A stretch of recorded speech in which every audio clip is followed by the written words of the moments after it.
Hello friends, today I'm going to talk about learning outcomes. You must be aware that NCERT has already printed a complete document, in fact a complete book on learning outcomes, and it defines the minimum level of learning from class 1 to class 8 for all the subjects. If you have not gone through it, you can always download it from the NCERT website and go through the learning outcomes which are expected for a particular grade level. In this video, we'll explore the following key questions. What are learning outcomes? What are learning objectives? What are learning indicators? What is the characteristic of a good learning outcome? And how are learning outcomes written? Let's first see what is the difference between these three terms: learning objectives, learning outcomes, and learning indicators. Learning objectives. These are the goals the teachers set to achieve for a particular course content. It provides a structure to the teaching and learning process. Students and teachers know what they are striving for. Learning outcomes. It tells about what the learners actually do to achieve the learning objectives. How the learning will be visible. Learning outcomes should be observable and measurable.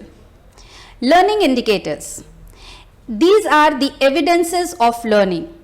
These are those pointers which indicates extent of learning and its quality. Let's see it through an example.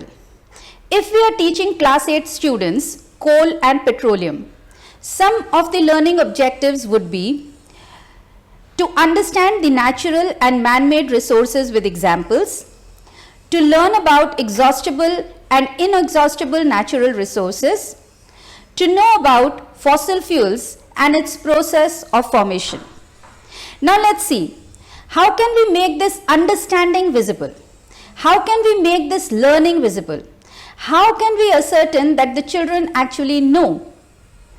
And here comes the role of learning outcomes. We can write this as intended or expected learning outcomes. So we will write, students will be able to enlist various resources, classify the resources into natural and man-made, demonstrate how a resource gets exhausted, compare exhaustible resources with non-exhaustible resources with examples, value and use exhaustible resources responsibly, define fossil fuels with examples, create a web chart on resources. Now learning indicators.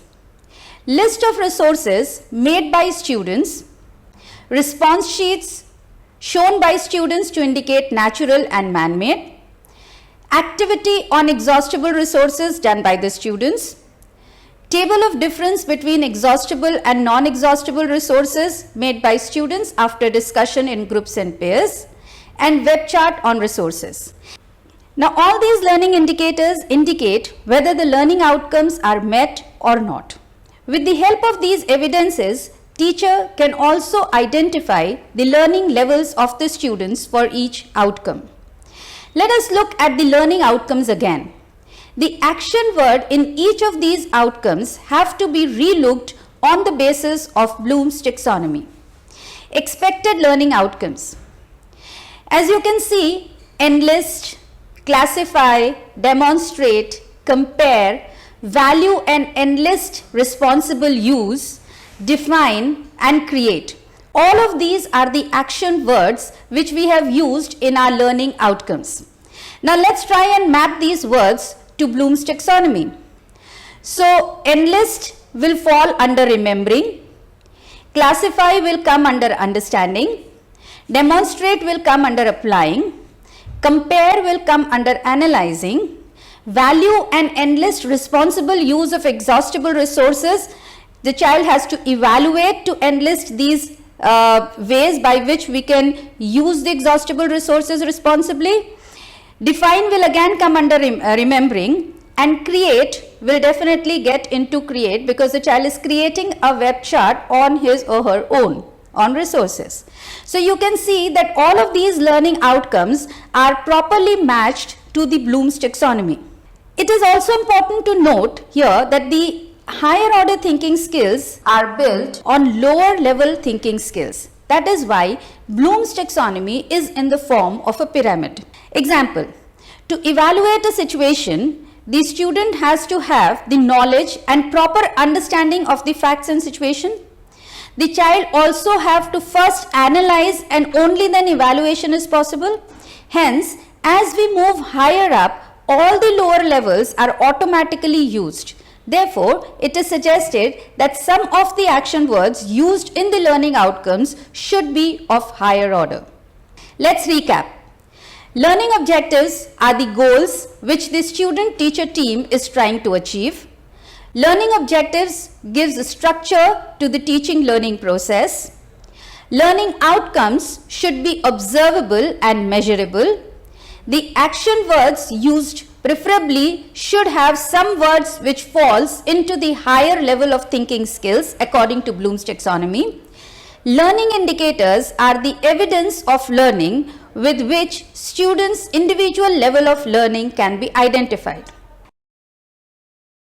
I hope now you have a fair idea of learning objectives, learning outcomes and learning indicators.